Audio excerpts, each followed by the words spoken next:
Our planet's outermost layer is the crust which we live on, and below it are the mantle, the outer core and the inner core.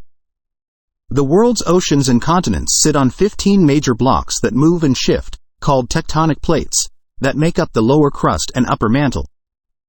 The newly discovered molten layer is about 100 miles under Earth's surface. They believe this is a new layer of Earth's interior found globally. The discovery could help determine how tectonic plates move. This layer is part of the asthenosphere, which sits under Earth's tectonic plates in the upper mantle and gives needed topography, forming a relatively soft boundary that lets plates move through the mantle. In the past, scientists believed molten melt existed in patches, but the new findings reveal the global extent of the molten layer and its relationship to plate tectonics. In plate tectonics, Earth's outermost layer, or lithosphere, made up of the crust and upper mantle, is broken into large rocky plates. These plates lie on top of a partially molten layer of rock called the asthenosphere. Due to the convection of the asthenosphere and lithosphere, the plates move relative to each other at different rates, from 2 to 15 centimeters, 1 to 6 inches, per year.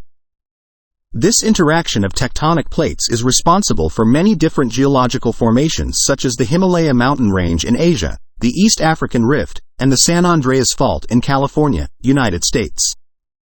Junlin Hua, research led from the University of Texas Jackson School of Geoscience, says, "When we think about something melting, we intuitively think that the melt must play a big role in the material's viscosity. But what we found is that even where the melt fraction is quite high, its effect on mantle flow is very minor. That means the heat and rock in the mantle have the influence on the motion of tectonic plates, giving less prominence to the molten layer." The main challenge of studying Earth's internal layers is gathering the data because most of it can only be collected at the surface, and it's difficult to directly sample the planet's interior. Therefore, scientists have been using seismic waves generated by earthquakes that travel through the Earth interior to study the seismic wave traveling speed at these internal layers, similar to CT scans in the hospital. He collected more than 700 images taken from seismic detectors around the world and created a global map of the asthenosphere. By analyzing the data, scientists saw how the seismic waves moved through the different materials beneath Earth's crust, including changes in speed, direction, and time of arrival at the detection sites. The presence of melt in the partially molten layer meant that seismic waves moved more slowly. The molten rock appeared on seismic readings in areas where the asthenosphere reached its highest temperatures, about 2,640 degrees Fahrenheit.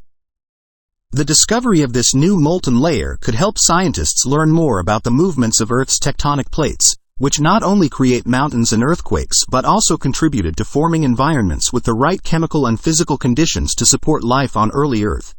This discovery is an exciting development in our understanding of Earth's interior and could have far-reaching implications for our understanding of plate tectonics and the internal dynamics of our planet.